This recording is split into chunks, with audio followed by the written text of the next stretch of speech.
오늘은 이제 특별한 숫자에 대해서 한번 생각해 보려고 합니다. 사회 진보 지수라고 보통 합니다. 그러니까 한국어로는 사회 발전 지수라고 보통 신문에서, 언론에서 많이 번역을 하는데, Social Progress Index. 사회 발전 그러면 아마 경제적인 의미가 강하기 때문에 사회 진보 지수가 맞는 것 같아요. 그래서 오늘은 사회 진보 지수라는 것에 대해서 아마 살펴보려고 합니다. 2012년에 설립된 미국에 있는 비영리 단체죠. 사회발전조사, 그러니까 사회진보조사기구라는 데서 매년 한 170개국, 전 세계 170개국에 70여 개가 넘는 데이터를 조사를 해서 경제지표인 GDP 말고 그동안 이제 모든 나라의 발전 지수를 보통 이제 GDP로 평가를 하고 있잖아요. 그래서 경제 지표가 아닌 그 외의 지표를 갖고 그 나라의 사회가 얼마나 진보하고 발전하고 있는지 이것을 지난 이제 11년 동안 발표하고 있습니다. 그래서 이제 작년 얼마 전에 작년 2022년 사회 진보 지수를 발표했거든요. 그래서 사회적 환경적 요소 그리고 그 사회가 얼마나 안정적인지 이런 여러 상태를 분석을 해서 데이터를 분석해서 사회의 진보 상태를 얼마큼 진보하고 있는지 아니면 퇴보하고 있는지 이것을 순위를 매겨서 점수와 순위를 매겨서 발표를 하고 있습니다. 작년 2022년 사회 진보 지수를 보면은요, 세계 평균 0.37점이 진보를 했습니다. 그런데 52개국이 170개국 중에서 52개국이 퇴보를 하고 있고요. 그리고 2011년부터 이 수치를 발표한 2011년부터 2016년까지는 평균적으로 3.44 진보를 했거든요. 그러니까 작년에 0.37 진보했다는 것은 거의 정체하고 있다는 것을 의미합니다. 그리고 2017년부터 2022년까지가 1.95점이 올라갔으니까 100점 만점에 2010년대에는 전 세계적으로 성장을 하다가 아마 코로나가 터지면서 정체를 겪는 것 같아요. 거기에 이제 코로나로 인해서 이제 경제가 불안정해지고 또 우크라이나 전쟁이나 이렇게 정치 변화가 많고 또 기후 변화 이런 요소들 때문에 전 세계가 정체에 들어갔다. 그래서 이 사회진보기구, 조사기구에서는 2023년, 올해는 아마 전 세계적으로 평균적으로 퇴보할 가능성이 높다. 이렇게 예측하고 있습니다. 특히 개인의 권리가 전반적으로 하락했다. 그래서 지난 12년간 마이너스 5.34.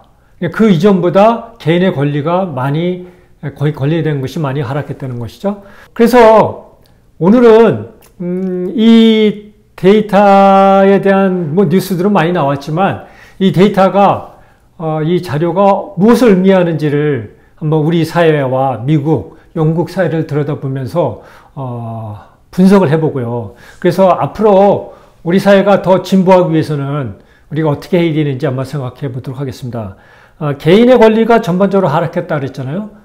다른 지수보다 개인들의 권리가 하락하고 있고 특히 170개국 중에 111개국에서 하락했다고 합니다. 이 개인의 권리가 그러니까 전반적으로 개인의 권리가 안 좋아지고 있는 거죠. 더 진보를 못하고 그런데 이게 후진국의 문제뿐만 아니라 선진국인 캐나다, 영국, 미국도 개인의 권리에서는 하락을 했다. 그래서 이 문제가 무엇인지 한번 데이터를 한번 살펴보자고요. 우선 순위를 보면은 매년 1위부터 7위까지 거의 변동이 없습니다. 북극권이죠.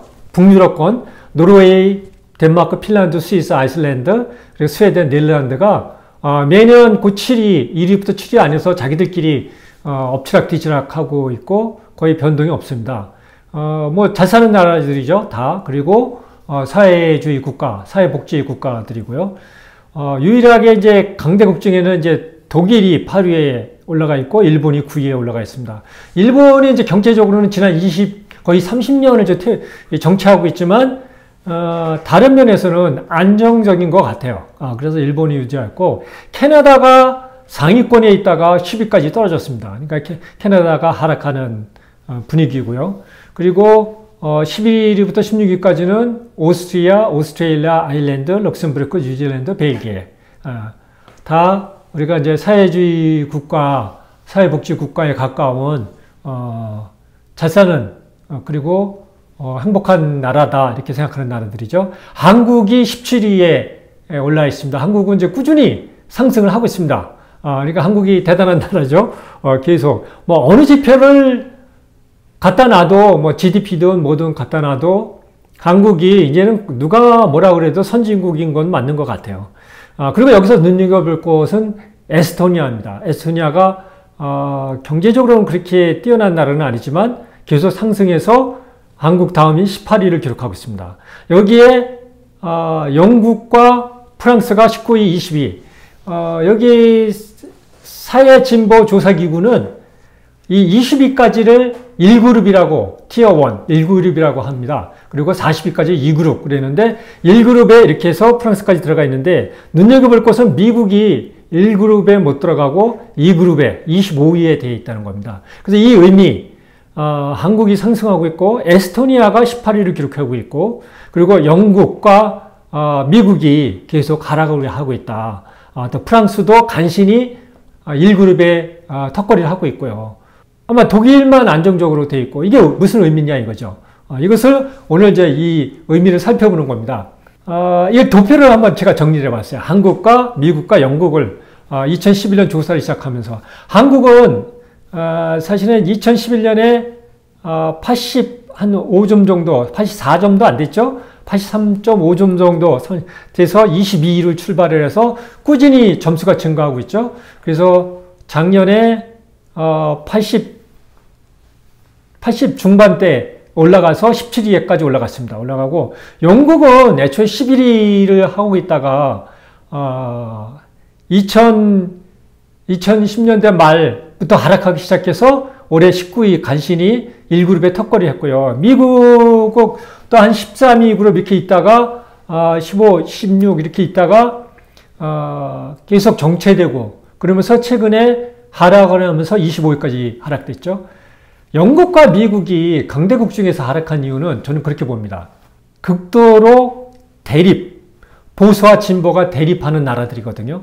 미국과 영국은 특히 프랑스도 뭐 간신히 19위 하는 것도 프랑스도 사실은 갈등이 많죠. 그래서 이 진보와 보수가 대립하는 것을 어떻게 볼 거냐 이 문제입니다. 이 문제. 그래서 좀 더 살펴보면은 사회 발전 지수, 사회 진보 지수를 좀 더 살펴보면은 영국은 12년간 0.28 점수가 하락했습니다. 그러니까 다른 나라는 이렇게 계속 진보하고 있는데 점수가 올라가는데 영국은 하락했죠. 이것이 가장 큰 게 브렉시트 같아요. 브렉시트. 유럽연맹에서 탈퇴하면서 영국이 고립되기 시작했고 여러 가지로 갈등이 많아지고 있죠. 그래서 얼마 전에 그 영국 왕 즉위식 할 때도 아주 큰 시위가 있었고요. 그리고 영국 의회 앞에는 상시적으로 시위를 하고 있습니다. 이 브렉시트 투표할 때도 간신히 통과했거든요. 50%를 간신히 넘어서. 그럼 브렉시트를 누가 주도했냐 이거죠. 이 브렉시트를 주도한 세력이 노령층입니다. 그러니까 패러다임을 따지면 구패러다임, 산업화 시대. 그러니까 영국과 미국이 전 세계 최대의 강국이 됐던 20세기 산업화 시대에 사회의 주축을 이루던 사람들이죠. 이분들이 지금 60세 이상 노령층을 형성하고 있죠. 뭐 한국도 마찬가지고 미국, 영국 다 이 노령층이 20%에서 30%를 차지하고 있습니다. 그러니까 대규모 고령화 사회죠. 대규모 고령화 사회고 고령 사회고 그러면서 이 숫자가 많아지니까 정치적으로 발언을 하기 시작한 거죠. 그러니까 브렉시트는 사실은 이 구패러다임에 속해 있는 보수 세력이 이민자들 싫다는 겁니다. 단적으로 얘기하면은. 이민자들이 싫으니까 우리는, 이민자들한테 우호적인, 유럽연맹을 탈퇴하고 우리나라에 들어오지 말라는 겁니다. 그러니까 미국도 마이너스는 아니지만 0.06으로 지난 10년이 넘도록 정체되어 있고요. 그리고 최근 2017년 이후는 마이너스 0.56으로 감소하고 있습니다. 오히려 후퇴하고 있습니다. 이것도 미국도 아마 트럼프 대통령이 극우 보수의 대표죠. 트럼프라는 사람이 미국의 대통령이 된 것은 트럼프가 뛰어나서가 아니고 그 전부터 보수와 구패러다임과 새 신패러다임의 충돌이 있었던 겁니다. 실리콘밸리를 중심으로 하는 신패러다임과 그리고 이전에 자동차 노조를 중심으로 한 산업화 시대의 주축 세력들 간의 충돌이 있었고 그럼으로써 갈등이 깊어지면서 이것이 트럼프를 대통령까지 만드는 그런 일까지 왔죠. 그러면서 미국은 전체적으로 정체를 하고 후퇴를 하게 된 것이죠. 특히 미국은 이제 개인의 권리가 활약했고요. 이 개인의 권리라는 것은 여러 가지가 포함되어 있거든요. 특히 뭐 이민의 자유, 그리고 이동의 자유, 뭐 여러 가지, 그리고 특히 소수자 권리 이런 것들이 많이 하락했다고 합니다. 특히 요즘은요 더욱 심해지고 있습니다. 미국에 주마다 그 낙태금지법부터 시작해서 차별금지법 이런 문제 갖고 주마다 보수냐 진보냐에 따라서 거의 의회가 보수가 장악한 데는 거의 뒤로 돌리는 법률 행위를 하고 있고요. 법을 제정을 해서 규제를 하고 있고요. 또 진보 측이 있는 데는 또 더 공격적으로 허용하는 이런 사태가 가고 있고요. 그래서 이런 수용성의 문제가 커지고 있고 또 의료 건강도 그러면서 적어지고 있죠. 이 극단적인 양쪽의 대립은 사실 모든 문제에 정치적 문제, 국내 문제에 갈등을 일으키고 화합을 못하고 거기에 해결을 못하는 사태로 갔죠. 얼마 전에 그 미국에는 그 국가의 채무의 한계를 정했습니다. 한계에 있는데 국가 채무가 엄청나죠? 우리로 따지면 4경 원이 넘습니다. 4경 원이 넘어서 지금 바이든 정부에서 거의 법률적으로 정한 국가 채무의 한계에 다다랐거든요. 그래서 이 국가 채무를 올려주지 않으면은 더 이상 지출을 못하니까 필수 재정을 삭감할 수밖에 없거든요. 그러니까 이제 국가가 부도 사태가 된다, 뭐 이런 거거든요. 그러니까 당연히 여야가 합의를 해야 되는데 지금 하원이 공화당이 잡고 있잖아요. 그래서 끝까지 이렇게 양측이 극도로 대립할 때는 이 벼랑 끝 전략을 하는데요. 반드시 해결해야 되는 큰 문제도 끝까지 가져가는 거예요. 가져가고 그래서 우리 편을 더 이렇게 모아서 결집을 하고 이렇게 정치적 대결을 하는 것이죠. 이번에도 역시 끝까지 가서 지난주에 간신히 잠정 합의를 했죠. 올려주기로 하고 대신 정부가 재정 절약을 하는데 노력을 한다. 이렇게 잠정 바이든과 하원 의장이 합의를 했죠. 그리고 이제 플로리다 주지사 론 디센티가 트럼프의 대항마죠. 트럼프와 자기가 경쟁하겠다. 그러면서 극도의 우파 전략을 펴고 있죠. 그러면서 갈등이 점점 높아지고 있어요. 이렇게 영국과 미국이 사실은 이런 구패러다임 세력들이 인구가 많아지면서 저항을 하는 거죠. 그래서 브렉시트도 그렇게 됐고 브렉시트가 되면서 보리스 존슨이라는 우파의 또 과격주의자가 수상이 되고 뭐 이렇게 현상들이 벌어지면서 나라의 사회 진보가 진보 지수가 퇴보하게 된 것이죠. 이게 이제 한국도 마찬가지거든요. 한국도 최근에 와서 극도로 대립을 하고 있죠. 그래서 여야가 아마 대통령이 당선되고 1년 동안 임기가 1년이 지났는데 야당 대표하고 안 만난 시기는 거의 없었을 겁니다. 그렇죠? 이렇게 극도로 대립하고 무엇이든지 반드시 해결해야 될 일도 국회에서 해결을 안 하고 극도로 대립하면서 벼랑 끝 전략을 피고 이러면은 사회가 퇴보할 수밖에 없습니다.